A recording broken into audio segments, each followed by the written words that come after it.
There we go.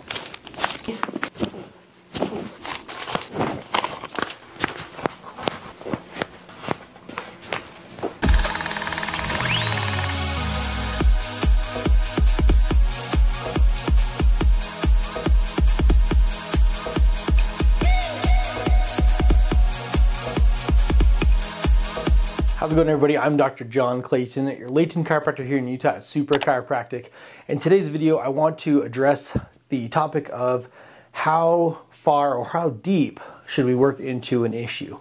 And with that being said, a lot of times when you go see a chiropractor, they just say, hey, here's what I work on, and that's it. And so most of the time when it comes to getting an adjustment, you'll get your back popped, your neck cracked, whatever it is, and then you say, hey, what about my shoulder?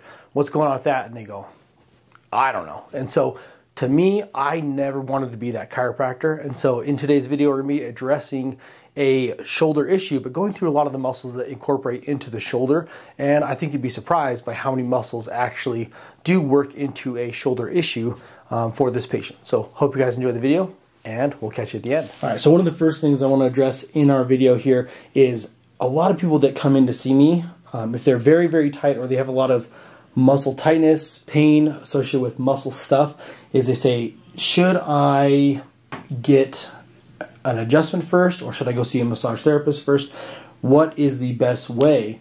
And a lot of chiropractors have told people, if you go and get an adjustment and you're too tight, you definitely just need to get a massage every time before you go and get adjusted.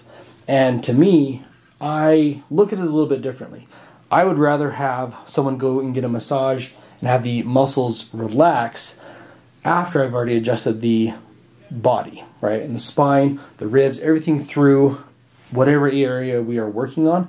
Mainly because when I am working on, let's say, the lats where they hook in down here by the spine, if I go and work on the patient and I have not adjusted the spine yet for this patient, so if I go in here and I work in like this, I can kind of get in there nice and deep, work in like this, and it's going to start to feel good or bad, depends, right? Mm-hmm. So in the end, when I work with a patient and I'm digging through muscles like this, what I want to be focused on is, what is the foundation here? What is the area that's going to do the most effect?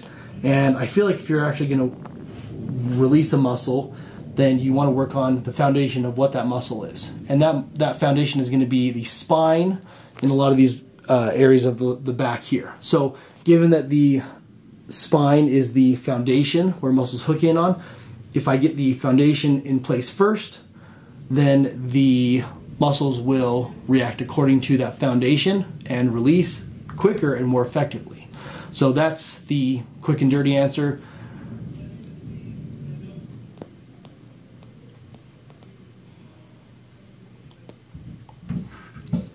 Sometimes it's like, is it too long of an explanation? Mm-hmm. Makes sense to me.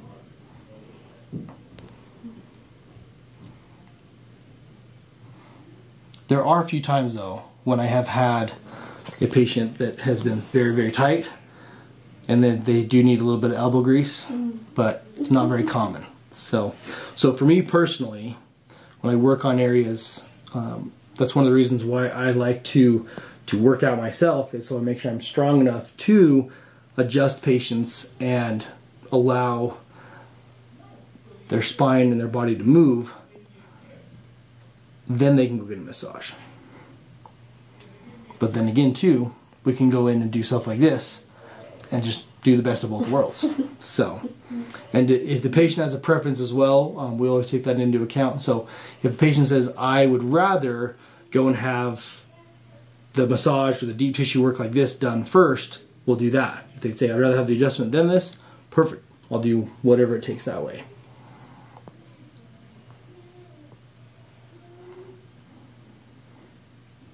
So with these lat insertions, what I'm doing through here is I'm going through the spine and then just to the side of the spine, kind of where the floating ribs are as well. So you have to be very careful in this area. If we work there and we go too far out to the side, you're going to hurt ribs. So you have to be very careful when you do this. So one of the questions too is, if you have a patient that has tight muscles or something else going on, and and I was to do dry needling. So with dry needling, if the issue is muscular in nature or it's a nerve causing a muscle issue, then I typically will prefer to adjust everything first, then do the needling afterwards. Because when I do needling in most of my videos, like you've seen, I actually will have the needles in usually between 15 to even 30 minutes for patients. And there's a ton of needles in there, and we're very specific in how we put them in. So I'd rather do the adjustment because that tends to be a little bit faster, usually about 15 minutes, and then we'll needle on top of that for 15 to even 30 minutes. And so I would rather do it that way, and that tends to have the greatest effect because most patients are very sore after I do the needling. Therefore, I would not want to adjust them right after because it may just be that they're too sore or it's too painful to adjust at that point as well. So that's one of the other things that we're going to be showing differently. We're not doing any dry needling in this video. However, when we do the deep tissue muscle release stuff, that's going to be stuff that we can do before we do the adjustment. All right, so when we go into a low back type area, anything kind of below the ribs in the lumbar spine area here, and then you get into the pelvis area here from that kind of posterior or back side of the pelvis, the main muscles you're going to want to target, you have kind of this area here, which kind of resembles a square, kind of a square type area right here and right here. So this is the quadratus lumborum, or QL muscle for short. So when you work on this one, you can kind of get in here and do pressure into the flank. Most people don't appreciate that. And so what you'll want to do is kind of find like that hip bone right down here. I'll take my forearm kind of elbow area here. I want to lay on as much surface area as possible because I want it to be the least amount of pain given to the patient as possible as well. So I'm going to kind of take my forearm like this, and I'm going to kind of rotate my arm, like my hand down, and then push straight down towards the ground, like that. And so I'm kind of pinning the QL against the iliac crest or the hip bone right there. It's not fun. I'm not going very deep either. However, my pressure down towards the feet is very deep that way. So that's a QL hold, kind of deep pressure, deep tissue release style of that. Okay, hold that for as long as the patient can handle. She's tough, so she's gonna hang in pretty good. The next one, you're gonna find the hip bones right here by the pelvis, and I'm gonna take my arm just like this. And a lot of people have asked, how do you do this? And so this is exactly what we do at my office. So you can try it at home. If you can't figure it out, then come see me. Then we'll show you firsthand and put the pressure in. That's pretty intense. So I'll take my forearm, kind of put it right here. If I push into this, it should be soft where the muscle is. If I push in and I hit the bone, I'm too high. So I'll push in, kind of go where most people's jean pocket is, the top of the pocket. That's kind of where you want to be at. I'm going to put pressure in, slide my arm down, lean, tuck my elbow against like that, kind of like I'm leaning up against something like this. So I'm not straining at all, but I'm holding pressure. And you feel it. Okay. It's intense. And one of the ways to tell if someone has sciatica or a predisposition to sciatica, so to speak, due to tight glute muscles, is you'll actually get some shaking going on through this area as soon as I pin that muscle down with my elbow. So this is one of the things that I find in a lot of people. If we let off here, do the same thing, kind of go halfway across the pelvis, or find the hip bone right here, and then go straight across from there. That's going to be gluteus maximus. This one's gluteus medius. Quadratus lumborum, or QL. So glute med, glute max, pull down here like this. Same thing, lean in, and this one, boom, just like that. So we hold that for as long as you can. Most people, when I do this, 10, 20, 30 seconds, max, right? It's not fun. Like I said, same quivering feeling through there. Either you feel it through your elbow, or you can actually see it happening in there, a little muscle twitch. Then they could have sciatica, or this would be the area that's causing the sciatica from tight muscles. So these are your three main areas for the back side of the pelvis. There are some deeper ones that you can go into, pelvic floor stuff, but for the most part, this is the gist of what you need to know when it comes to addressing pelvis issues. Just like that. So you're a champ. Then we're going to kind of work through some of the other muscles in here and show you how we go through those. So we've got kind of two different angles going through here, so you can kind of see what we're working on. But from the bird's eye view, you can kind of see the shoulder area through here. This shirt is super awesome because you can kind of tell, okay, here's where the shoulder blade area is going to be, and the areas we're going to work in. Anything kind of lower is going to be more of that lat area down there. But as far as what we're concerned about right here, we can work on levator scapulae right here. We needle this one a lot. However, one of the things we want to focus on for the rotator cuff and shoulder area is going to be the actual scapula. So if you actually hold and push in, you can kind of feel and see the scapula move. Here's kind of the bottom corner of it there. Anywhere within the vicinity of the actual scapula itself, if we go right here in the middle of it, you're going to go straight down in here like this. That's going to be the infraspinatus, okay? Very tender, right? So infraspinatus is going to be an external rotator of the shoulder or rotator cuff in general, right? So external rotation, pulling back like this. Most people nowadays are internally rotated with all that they do. So this is a very tender area on most people, right? You can push your elbow into there, okay? If you do, use as much surface area as possible when you go into it, right? When I dry needle this area here, I will go straight down until I hit the bone or the scapula itself, because the muscle is all the way down on the bone. And then if we move up higher, if we go to that little shelf right here, kind of feel like a nub of a bone, that is the one of the top borders of the scapula here. In this little divot, when you go down into here, that's going to be your supraspinatus. This one is responsible for bringing your arm straight lateral like this. So a lot of your bodybuilders lift their shoulders out like this and try to develop that beautiful looking cuff or the body of the deltoid there. There's 3 different sections to it, but the lateral or middle one here, middle delt, is going to do that same motion straight out to the side like that. And you got posterior delt and then anterior delt in the front. When we get to the chest, we'll show you kind of that area there. So working through that, like that, and then we can kind of angulate. If we draw a triangle like this, and do a triangle right here, where the lat meets the tricep, and then also there's the teres minor, teres major muscle group here too. If we go right here to the angle right of the back of the armpit, there's going to be the subscapular nerve. So a lot of people get this pinched, and then it'll give them some pain either in the scapula itself or down the arm. And so in this case for the patient, they're having kind of some pain shooting down there into their hand, and it's coming from an impingement in this area here.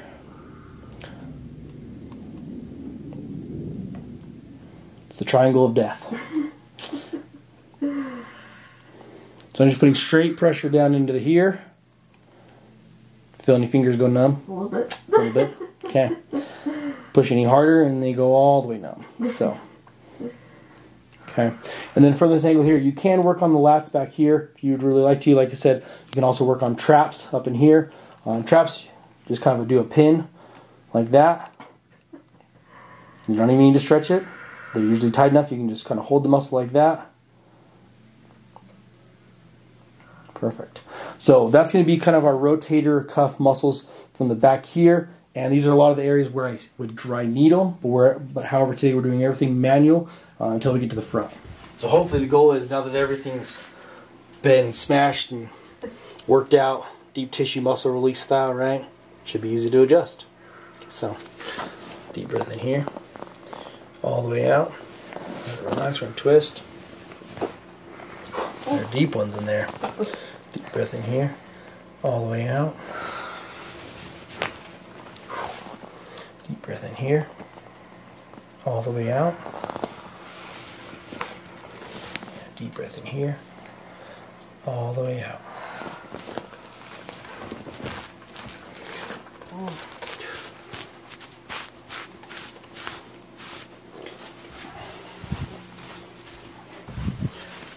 Deep breath in here, all the way out.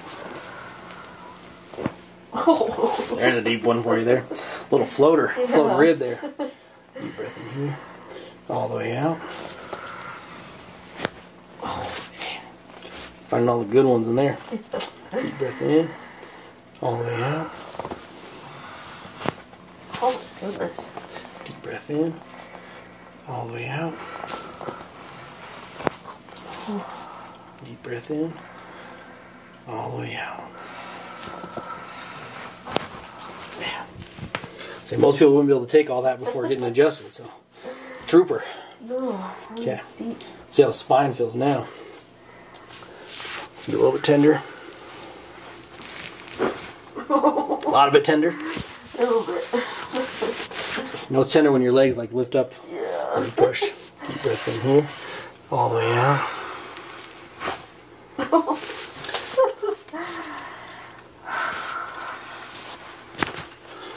There it is.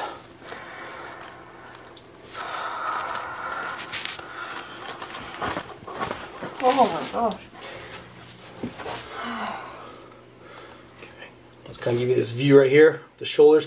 We kind of do this neck junction right here, so kind of the thoracic spine into the cervical spine, called the cervical thoracic junction or CT junction here.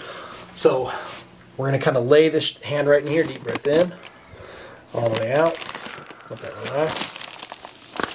Just like that. Deep breath in, all the way out. I guess we should say, don't try it at home. So then kind of roll right up in here, first rib. A little bit tender on that left side there. Deep breath in. All the way out. Just going to kind of lift up. This way you can see me pull up on the trap here. Let it relax. Whoa, tight, tight. Let it relax. All the way out. Oh, it's so hard to relax that. Oh, sorry. Okay. Oh, you're good. Deep breath in. All the way out. Let it relax. Alright.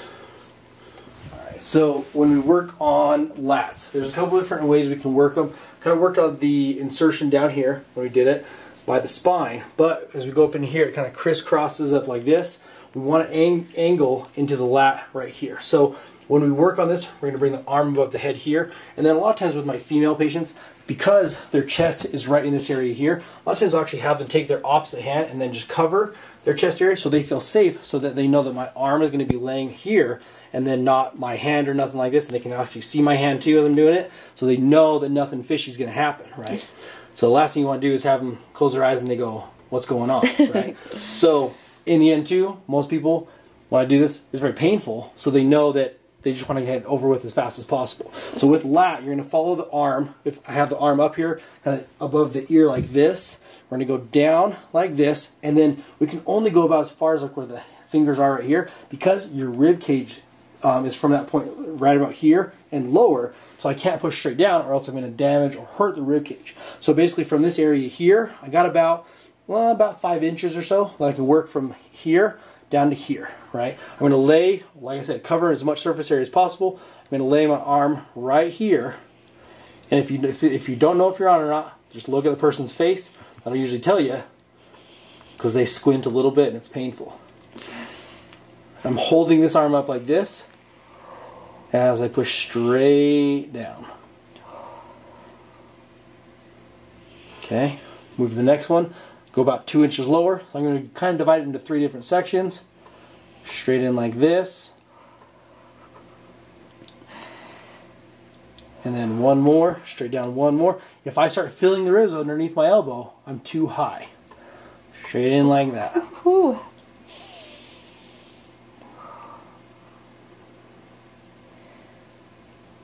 Perfect. And that's how you work the lats from the sides. Mainly just the thickness of the lats going this direction. You can also work them side to side like that, but we'll show that another time. Alright, so with this hip here, we're going to bring it here. And just to kind of go over, and I'll go over this more in other videos too. This one's pretty heavy, intensive with muscle stuff. But when I adjust the pelvis, there's a few different ways you can do it. There's pelvis adjustments, there's low back adjustments, and when I do different adjustments, and you'll see that in different videos, I'm targeting specific areas. I want specificity when I adjust, not just slamming you around. Okay, so with this hip here, what I want to do is traction the knee up, deep breath in, all the way out. So tuck low here, push, and go through that, and just get everything to open up because of the hip's rotation there. Then you're going to lay on your other side for me, and then rather than having me tuck my arm down like this to bring the hip back, I'm going to do the opposite because of the pelvic rotation, either posterior or anterior. This one here, if it is posterior, I want to go forward with it. So then I'm going to push forward towards me here, just like that, okay? And when I'm doing that, a lot of times if I push through and it pops just as I'm pushing, that's great, but I want to make sure there's no deeper pops in there. That's why I'm going to always kind of work again, adjust, to do a primary adjustment and then a secondary if needed. So it's not a slam jam, it's a make sure we're setting the joint properly, rather than just kind of twisting like this. If it pops, oh, we're good. I don't want to be that non-thorough, so to speak. I'd rather be very thorough, do a primary adjustment once we hit the tension, boom, and then boom. That's what you just saw there. Not a, you know, it's because we know what we're doing, not because we don't know what we're doing. If I didn't know what I was doing, I would just twist it there, let it pop, and then walk away from it. Not going to be very effective. If you do feet enough, you know the bones really well. With feet and ankle issues, most chiropractors can do a talus adjustment or talus, depending on what school you went to. So push here, bring the foot up. A lot of times if the foot is really, really stuck, I'll even just push with my chest up like this here, set it down. Okay, pretty crunchy. So then, usually if the shoe is off, I can work into calcaneus or the heel bone like that. And a lot of times too, if the shoes are light enough, you can also just work it from here. I'm going to kind of grip calcaneus here, set it back that way. Then midfoot here, I'm going to kind of work through here, right in the arch area, and set kind of the arch down. A lot of people that say I have high arches, right? It could just be that the similar to like your hand anatomy, you've got the carpals. In the foot, you have the tarsals. Metatarsals into tarsals. The metatarsal end, there you go, proximal metatarsal end pops up against the first tarsal there. Okay, perfect. So that's what we just set down. That's what that awesome pop was. Then my go-to sign of don't pop my toes is shoes are on still when the patient lays down. Okay, same thing over here. Not too bad. Not too bad. Just the right foot today. Perfect. One of the things we're going to show through right here is if you have an issue in the front of your leg, you've got kind of two different areas that it can come from, right? If it's coming from the hip or the hip flexor, that's responsible for elevating the hip like this. But a lot of people say, wasn't that the quad as well? Here's the difference. So quad, if you want to rule out this muscle here, the big power muscle of the leg, you're going to bend your leg up like this. Okay, once in this position here at 90 degrees, hold it there. Okay, if I put my hand right here and I push straight down, your quad, don't let me do it. Okay, right there, your quad should fire to prevent me. Okay, however, if we want to go take the chain and make it long for the hip flexor now up in here, in that hip area here. If I put my hand here, now try and lift your leg up. Okay, so misfires on both, right? Okay, should be able to lift on both, right? Okay. So in the end, that's where a lot of people get hung up because they say, which one is it? Right? Yeah. And that's what you want to test for specific muscles. Be very specific in how we address whatever issue it is. You can even go and isolate different muscles of the quad and figure out which ones are pulling from there as well. So, but there's your gist of it, right? There we go. I would give anything if my elbows would pop like that. Holy smokes. Let that relax here. Not too bad there. Almost needed some work, and radius is doing pretty solid. Here's the fun wrist one. Oh, look at that. Okay. Wrist is back in one level position.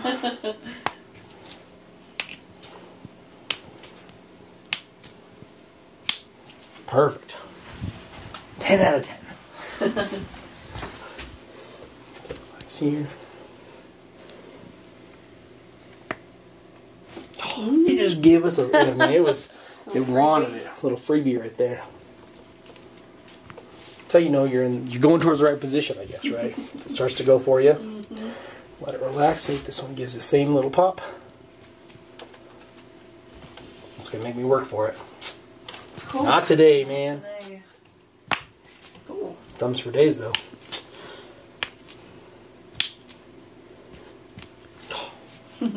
9 out of 10.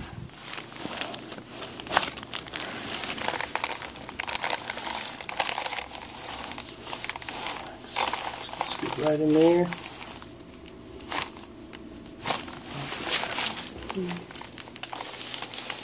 Take a deep breath in. All the way out.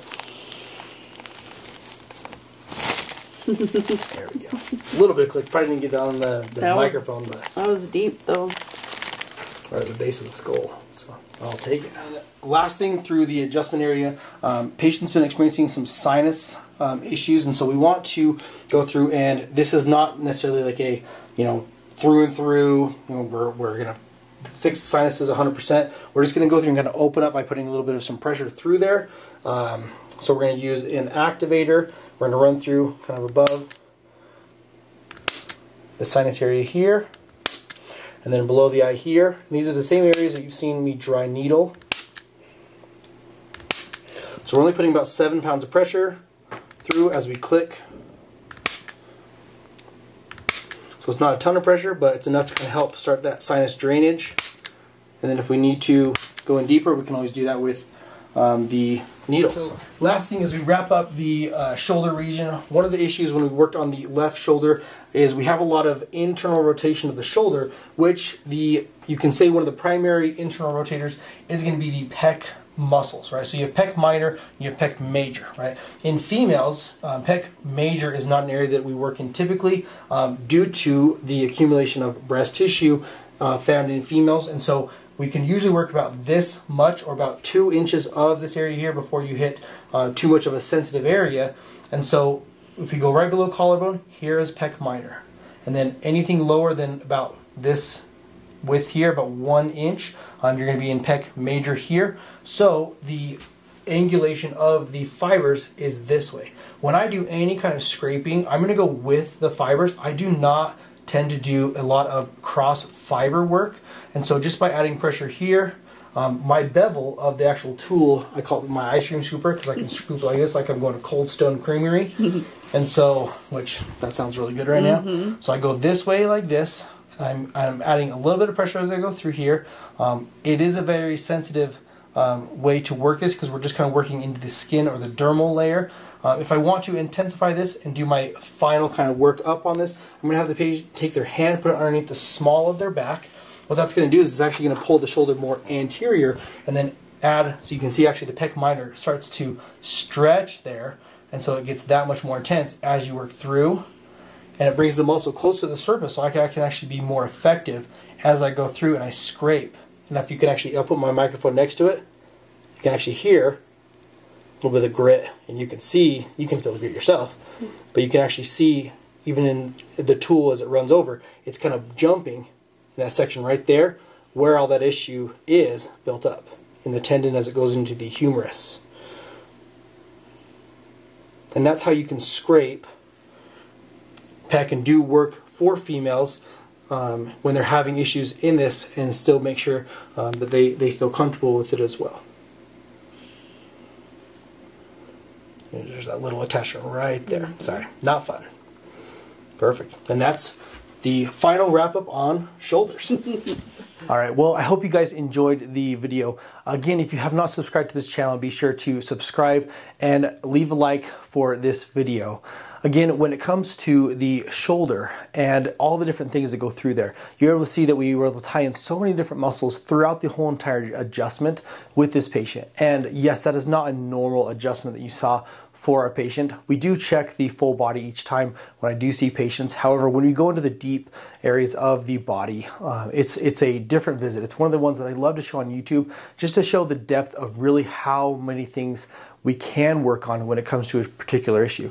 And to be honest with you, we truly only skimmed another part of the surface because there's so many other things even deeper than what we showed today that you can work on when it comes to the body. So that being said, when it comes to the shoulder issue, we saw that we worked through the lower back area where kind of the lats drape down into that spinal area.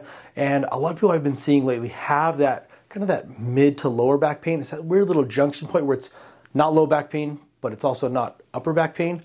And that typically comes from where that lat insertion is down there. And then remember, the lat origin is up there by the shoulders back here. And so then once we worked through that area, we went kind of into that shoulder girdle area in the back area back here towards the top of the shoulders. Worked on the scapulas, the muscles back in there. And so a lot of those ones start to control internal, external rotation.